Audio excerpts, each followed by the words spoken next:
بسم الله الرحمن الرحيم ያለፈው ክፍል ላይ ሱኩን ምን አይነት ድምጽ እንዳላት በተወሰነ መልኩ ተነጋግረናል። ያለፈው ክፍል ላይ ስንነጋገር እንደምታስታውሱት ሱኩን ብቻውን ማለት ብቻውን አይነበብም በሱም አይጀመርም ስላልን ሌሎች ፊደላቶችን ከፊት ያመጣል ለንባብ ቀላል እንዲሆንልን በዛ መልኩ እናደርጋለን። ያ የመጀመሪያ ፈትሐ ሆኖ መጥቷል። ያ ፈትሐ የ ይሆናል። ሐምዛ ሱኩን ይህን ሁለቷን ቃል አንድ ላይ ስናነባት የሚል ድምጽ ይሆናል። ምሳሌ ስንወስድ ሚም ፈትሐ ስለሆነ መ ይሆናል። የመኑ ኑን ዶማ ነው። የመኑ አብራችሁ ይበሉ። የመኑ ጥሩ። እዚህ ጋር ደግሞ ሺን ፈትሐ ሆና መጀመሪያ መታለች። ከዛ ሐምዝ ሱኩን ሸ የሚለው ግን አጭር ሆኖ ሸ ይሆናል። ስናነብ ምሳሌውን የሸ በዚህ መልክ ምናነብ ይሆናል። ከታች ያለውን ቱ ታضማ ስለሆነች ضማ ፈትሐ ከስራ ከልሱ ወደ ኋላ ከከበዳችሁ ፈጠን ነው የምለው እነሱ ነጥብ ላይ ባስኩን ስትሆን ቱብ ጥሩ። ስለዚህ ጋር ታضማ ባስኩን ቱብ ታضማቱ መጥቷል። ደግሞ ታضማ ሆኖ መጥቷል። እዚህ ላይ እንደምታዩት ቱብቱ በዚህ መልክና ታضማ ባስኩን ሲመጣ ታضማ ከዛ ባስኩን ቱብ ይሆናል።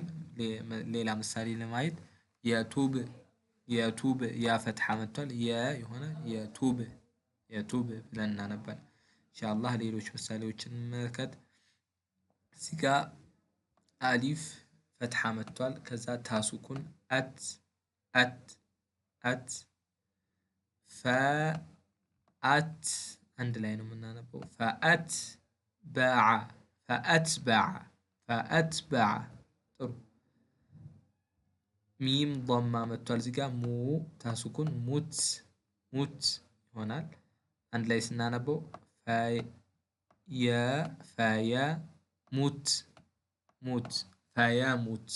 ፈየሙት ማሻአላህ። ከታች ያለውን ምሳሌ ስንመለከት ባከስራ ከዛ ሳሱኩን መጥቷል። ቢስ በምላሳችሁ ሳን ሁልጊዜ ፈ አለ እዚህ ጋር ለ አለ ፈለቢስ ከዛ ታ ፈትሐ ፈለቢስተ ማሻአላህ። እዚህ ጋር ኑን ፈትሐ ታ ሱኩን አለ ነ ነበረ ስንጨምር ነስ ታ ፈትሐ ሐ ሱኩን እዚህ ጋር ተህ ኑን ፈትሐ ታ ሱኩን ነስ ይሆናል። ሳድስ ፊደላቶች ጋር ተቀራራቢ መጨመር ነው። ሐምዛ ፈትሐ ጂም ሱኩን አለ እዚህ ጋር አጅ ይሆናል።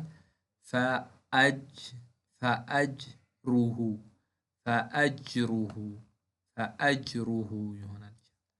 ሩ ፈትሐ ራ ضማ ሩ አለ አፍወን ከዛ ጂም ሱኩን መቷል። ሩጅ አንድ ላይ ስናነበው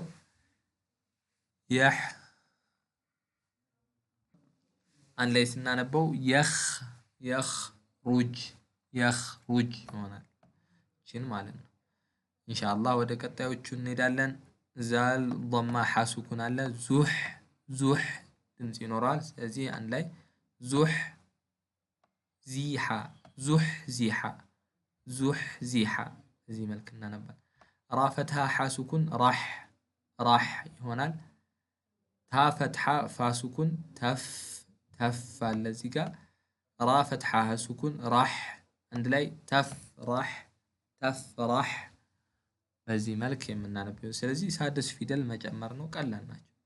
ተ አለ እዚህ ጋር ኻ ሱኩን ተኽ ስንጨምር ተ ነበረ ተኽ። ስለዚህ እዚህ ጋር ተኽ ላም አለች ሉ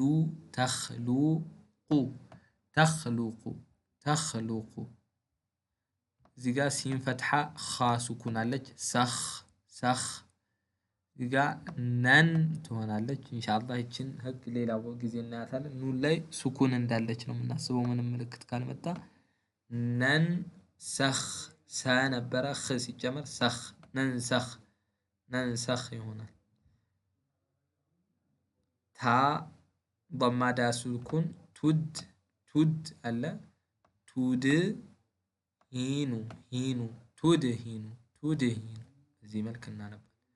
ሃድ ድ ስለሆነ ምንጭ ሃድ ሃድ አዕ አይን ስኩን ሲሆን አዕ ሃድ አዕሃድ አዕሃድ።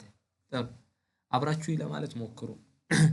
አይን ضማ ዛ ስኩን ዑዝ ይሆናል። ስለዚህ ዑዝቱ ማሻአላህ ጥሩ። እዚህ ጋር ኻ አለች። ኻ ضማ ሲመጣባት ኹ ዛል ስኩን ኹዝ ኹዝ እዚህ ፈኹዝ ማሻአላህ በዚህ መልክ እናነባለን። እስካሁን 18 የቁርአን ቃላቶችን አነበብን ማለት ነው። በጠቅላላ 204 የቁርአን ቃላቶችን ማንበብ ይችላችኋል። ማሻአላህ ትልቅ ለውጥ ነው። ወሰለላሁ ዐላ ነቢይና ሙሐመድ ወዐላ አሊሂ ወሰሕቢሂ ወሰለም።